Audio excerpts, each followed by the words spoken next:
Oh, I will be getting rid of some goats. Hello and welcome to Sage and Stone Homestead. If you haven't met me yet, my name is Heather, and if you have been here before and you have met me, welcome back. So we're gonna go outside in a little bit and do some morning chores. I need to milk the girls. We're gonna talk a little bit about some goaty things, but before we get out there, I need to get dinner started. So tonight I'm making a roasted goat shoulder, and it needs a good 6 hours to roast. So it's only 10:40 in the morning right now, but I need to get this in the oven. And it's a very, very simple, very, very delicious recipe, and I have had some requests on what to do and how to cook some goat meat, and I have made this recipe before and I can confirm it is delicious. Okay, so down here I have some goat shoulder that I let thaw in the sink overnight. When I'm cooking, I like to pat the meat dry. I think it helps a lot of the spices and things stick a little bit better, and it just ends up being a better quality like roast or crust on the outside of the meat if it's already been patted dry. In this recipe, it's Lebanese style, and the main spice that they use in this recipe, I'm going to probably butcher the name of this, but it's called baharat. And it is basically a lot of the warm fall spices that we know here in the United States. Allspice, cumin, pepper, cinnamon, nutmeg, cardamom, and cloves. So my sister-in-law actually made a mix of very similar spices for us for Christmas. I think it was last year, and I'm going to be using this. It's called kitchen pepper, and it's actually a really common spice that was used here in the US in around the 1700s, and it has a lot of those ingredients in it. So this is what I'm going to use. But first, salt.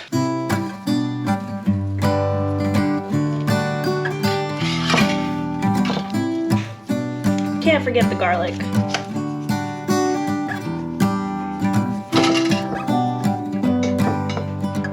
So a lot of the recipes for roasted goat shoulder call for covering the shoulder tightly with aluminum foil while it's roasting. I ran out of my roll of aluminum foil, but I have used these silicone mats in the past, and so I'm just gonna lay these over and put everything in the oven.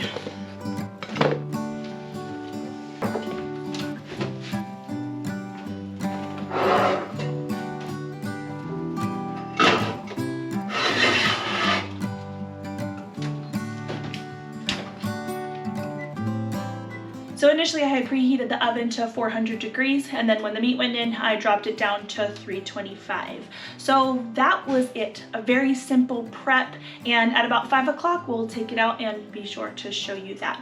But until then, I have a lot of work to do outside and a lot to talk to you guys about, so let's go. Mommy! So right now I'm milking 4 Nigerian dwarf goats, and I thought it would be fun if we kind of put each of their milks in 4 different jars to see exactly how much each of the does are milking.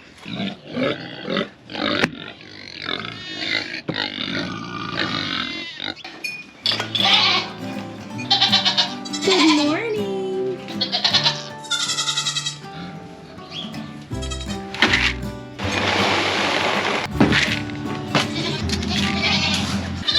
Before we milk though, we've definitely got to feed the pigs or else we can't hear what we're talking about. Sorry, bro.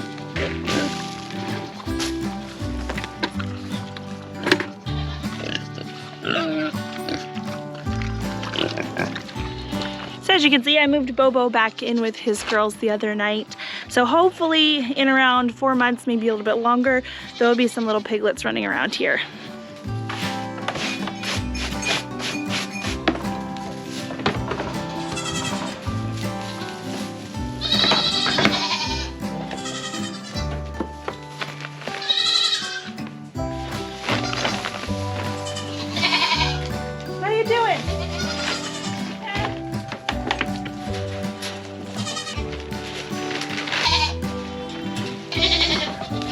Nope, back up, back up. Go on. No, go on. This here is Rory. Rory has an interesting udder situation. You can probably tell what's going on there. She had mastitis in her udder when I first bought her, and I didn't really know what was going on. I didn't really know what I was looking for, and unfortunately, she experienced some scarring inside of her udder that won't allow milk to come out of that side.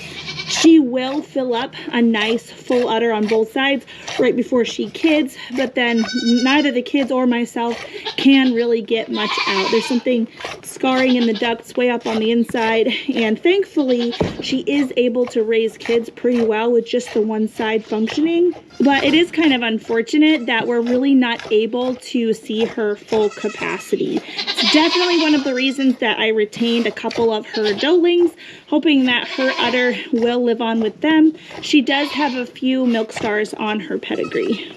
I don't think Rory was ever milk tested, but one of her granddams was.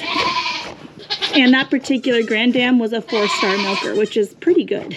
That means that 4 generations straight of that line earned their milk star for quality and quantity of milk.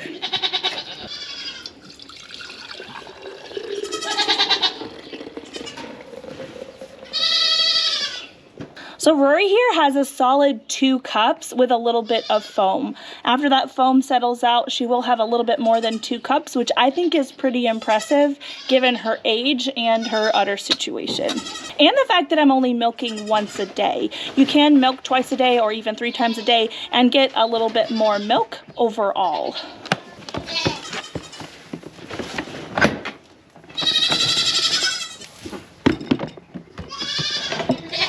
Pepper here is the mama that I have to basically train to the milk stand each time she freshens. This is her 3rd freshen, and she's going to be 4 in the springtime. Pepper is also much easier to milk.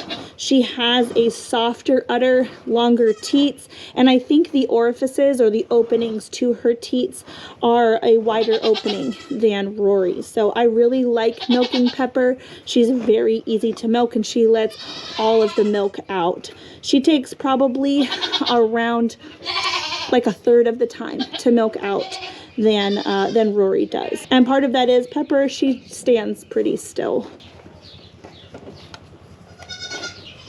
Whoops.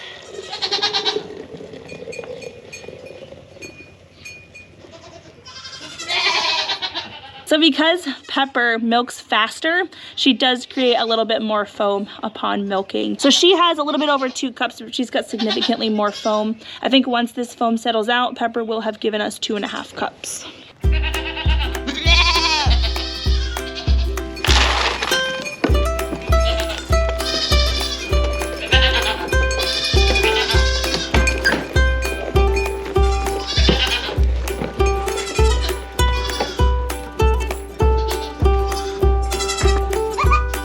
Hello, boys.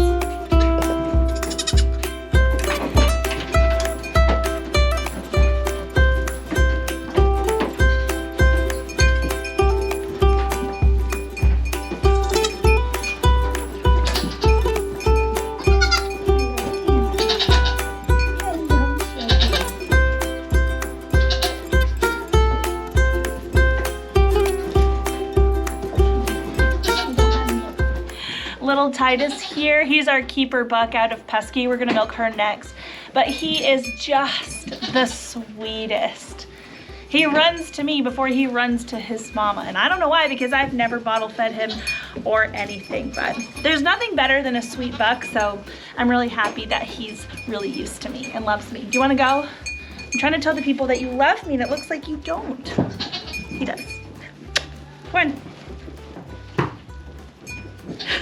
See? See, you didn't want to leave. Huh, Tally? He didn't want to leave. I need to go milk your mama, though. She's upset.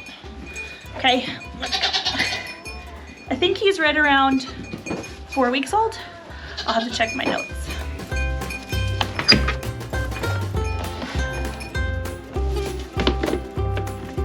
So this is Pesky, aka Titus's mommy, and she had twins this year. This was her 2nd freshen.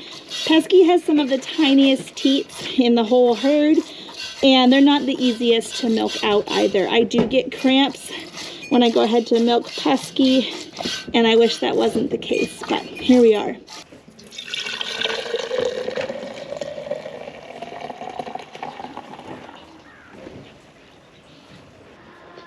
Yep.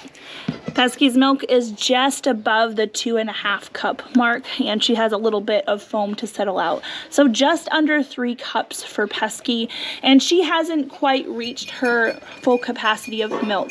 Usually it takes around 6 weeks after they have babies for them to reach their full capacity, and the fact that she's not there yet is pretty exciting.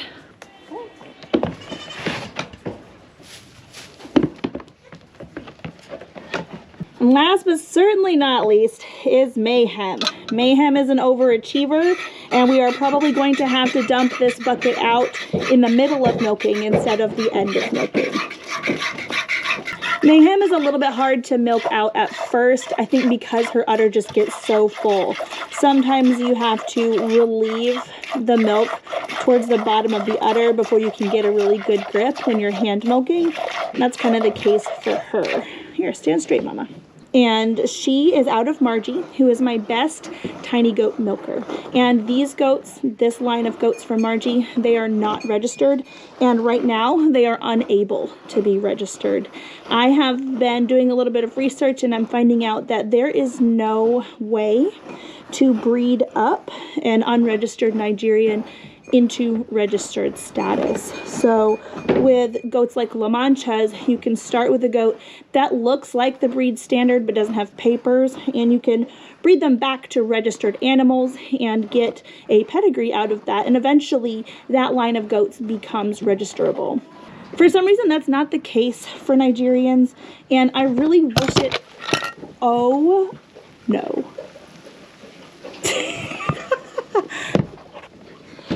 Okay, I'll just have to tell you what she normally puts in the pail because the pail is no more.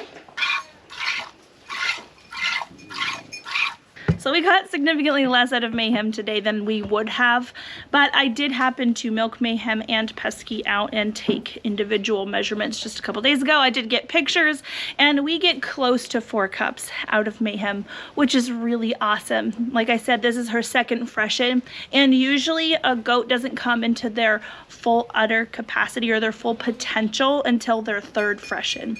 So their 3rd freshen, or the 3rd time they have babies, about 6 weeks in, is when we should really see the full potential of each dairy goat. So she's not at her full potential yet for this freshen or for her lifetime, and so seeing that amount of capacity is super exciting to me. I just wish that it's something that I could keep record of for other people to see. So when I sell these goats from this line, I have to have people just trust my word that these are my best milkers.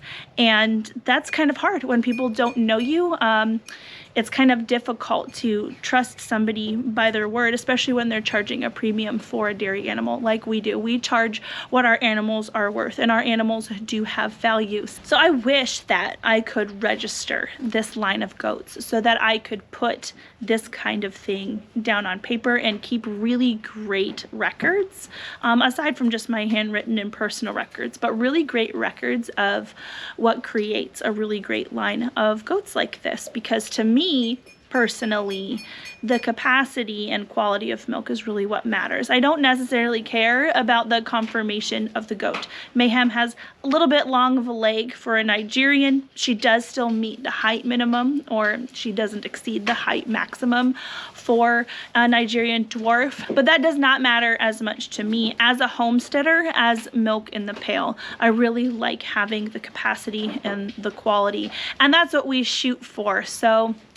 that is a pretty good segue into what we're going to be talking about in a little bit, but we still have a couple more animals to feed. Havoc has some new girlfriends out there. I know. Are you mad at me?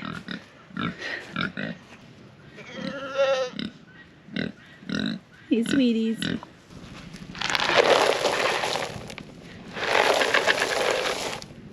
So we've got some familiar faces in an unfamiliar area. I've moved Calamity and Elpis into the breeding pen with Havoc so that we can shoot towards our goal towards mini La Manchas. This is a really exciting thing for me because I've been wanting to mix the two breeds as they do. Mini La Manchas are a thing, so that I could get a more compact goat with a larger milk capacity with hopefully more pest resistance than the La Manchas have had for me personally here. So out of the two breeds of goats, the two main breeds that I've kept here, oh Havoc, he scared me. You scared me, boo. Do you want your food up there? I'll give it to you up there. So out of the two main breeds of goats that I've kept here on my farm, I find that in our situation, the Nigerian dwarfs are far healthier than the La Manchas. We've had a really hard time with our La Manchas, and I brought in some new genetics this year via Talia, Calamity, and Hamish, and these guys are a lot more hardy than the original set of La Manchas that I brought in. And so I'm hoping to improve upon their genetics and cross them over with some of my hardiest Nigerians and get a really nice hardy mini La Mancha goat out of it. For us, the most important thing here really is milk in the pail, but I need that milk to hit the pail with the least amount of work and effort as possible. So I really don't want to have to just drag a really sick goat through the motions. I want them to be relatively healthy. I know that there are going to be some things that I need to deal with and I need to be prepared for, but I think there's a lot of bad rap that goats get for being just unhealthy, and I don't think that necessarily has to be the case. Goats are kind of well known for just up and dying, and I don't think that that should be the norm, because there are plenty of goats out there that are sturdy and barely ever need any kind of attention. So I want to know that I can keep goats on our land, which happens to be pretty decently swampy and wet. I need to be able to keep goats here that can handle this type of environment. So I'm working on improving our dairy herd here, keeping back and breeding the goats that do really well in this environment so I can perpetuate that here and provide really solid dairy animals for our community. Oh my, stop it. So I don't think, oh my goodness, can we not? Here, come over here. So I don't think Elpis or Calamity have come into heat. I only brought them over to be with Havoc yesterday, but I do know that I caught Talia in a heat the other day, and Talia, our cream colored La Mancha, she has been bred. I know, are you mad at me? You are. You're not even looking at me. You mad? Come here, come talk to me.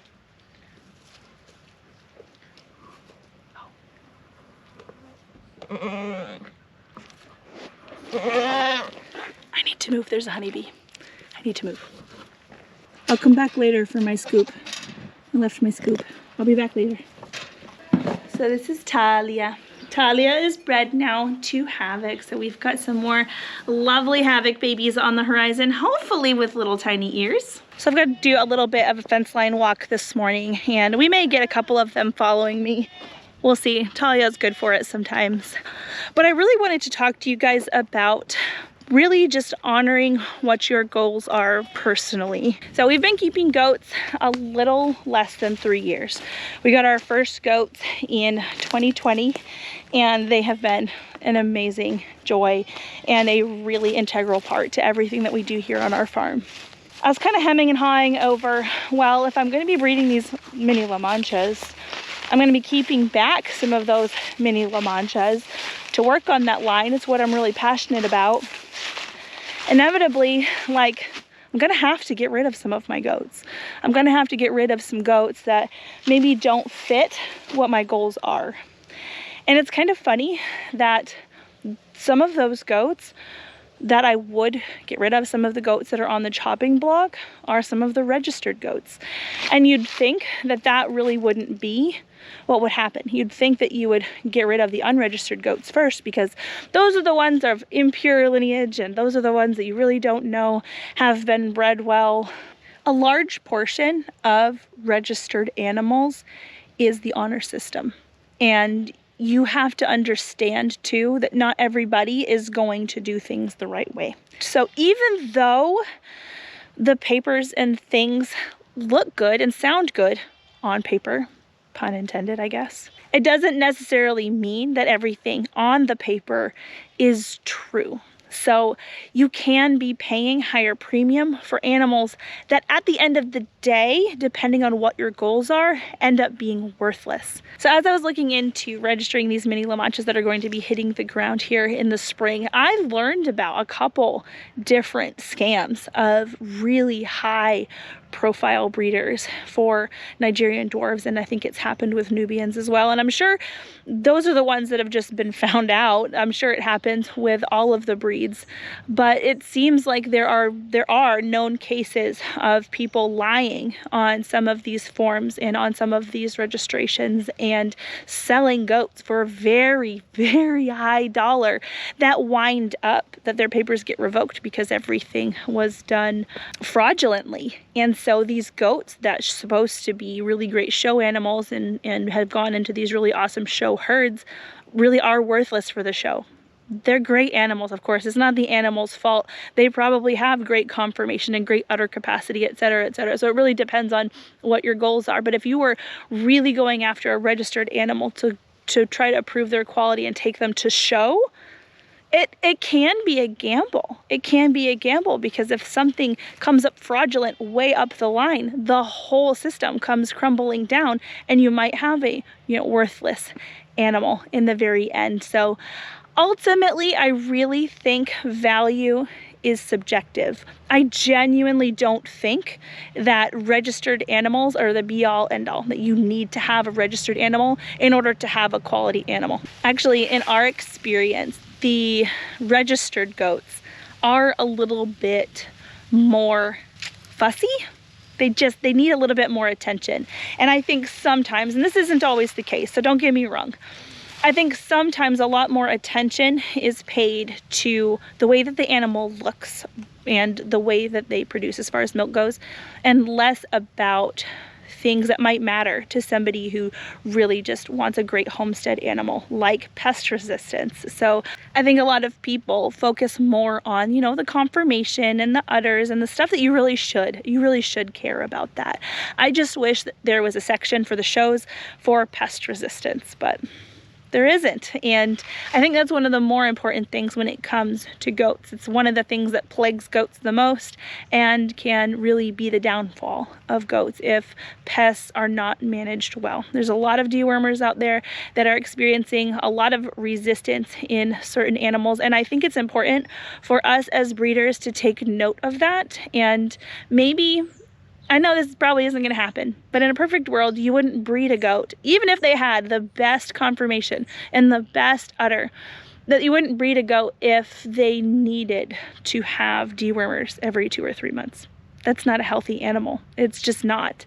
And I don't think that it's fair to perpetuate that in the gene pool as something of excellence when it's ultimately, it's not. Like, looks aren't everything, and I know that's a really cliche saying for something completely not related to this, but I think that it can apply. So when you are looking for animals for your homestead, whether it be goats, cows, pigs, whatever, it does not hurt to buy a registered animal. I just don't think that you need to set yourself up to where you think that that's the only possibility and everything else is inferior, because you're going to find some gems out there that are going to bring exactly what you want and what you hoped for to your homestead. I mean, obviously I can't guarantee that, but I wouldn't write off an unregistered animal, especially if you trust where it's coming from, because they really could be superior to a registered animal that you could be looking at as far as health and all that goes, and possibly even in things like milk production. So having said all of that, I do have some goats in mind that could potentially be on the chopping block. I'm not going to be getting rid of anybody until I know what is going to be replacing them. So I don't want to be selling anybody out from under my own feet, just in case something bad happens. Like I mentioned a little bit earlier in the video, one of the reasons that I have registered goats at all here in this area is because I like to be able to back up my claims of these goats. When I'm selling a purebred Nigerian, I want to be able to hand over the papers that show this is a purebred Nigerian.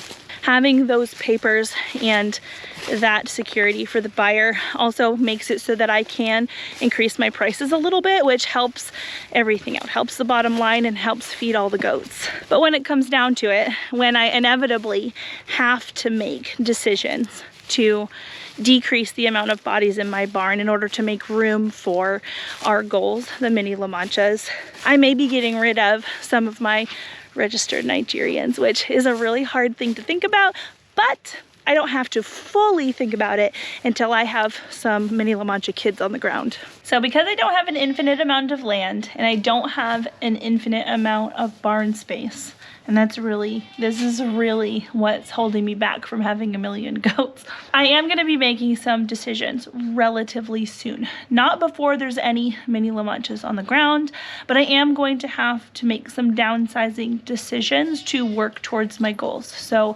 I will be getting rid of some goats probably coming up this spring and summer, and it may surprise some people, the goats that I decide to keep, but I think you all pretty much know where I'm going with this since I've been up talking my unregistered goats in this video, that just because a goat is registered doesn't automatically make them a shoo-in over a goat that's unregistered, because many of my unregistered goats, like I've been yakking about this whole video, have qualities that are superior to my animals that happen to have a pedigree. Not every animal with a pedigree has been bred well and bred to improve the breed. So for an example, spoiler alert here, I have Idolin. She is our next doe to give birth. She's not in the barn right now, but Idolin is out of Pepper here, and she's out of our old buck that we used to have named Barley. And Idolin, in theory, when you're breeding, you should try to breed to improve upon the parents. Idolin really is not an improvement on her parents, and she's really first on my list to go. I don't love her udder. I don't love milking her udder. All of this came about because I have a friend who has a herd of goats near us, and her and I email back and forth quite a lot, and she encouraged me to just do what I love, like not really worry about what the papers are going to look like or if I'm able to obtain papers for certain goats, and I really love them and want to use them. And she said, just do it. Like, if you want to use Elpis for mini La Manchas because you love Elpis, you love her coloring, it doesn't matter if her papers are only grade level paperwork. Use her. Get some really great goats out of her, and don't worry about the paperwork. She has some mini Sonnens that are some of her favorite goats, some of her pride and joy, and as far as I know, they're not registered. And so I think that was a really great encouragement. It's what I needed to hear at the time, and so I wanted to pass that encouragement on to you.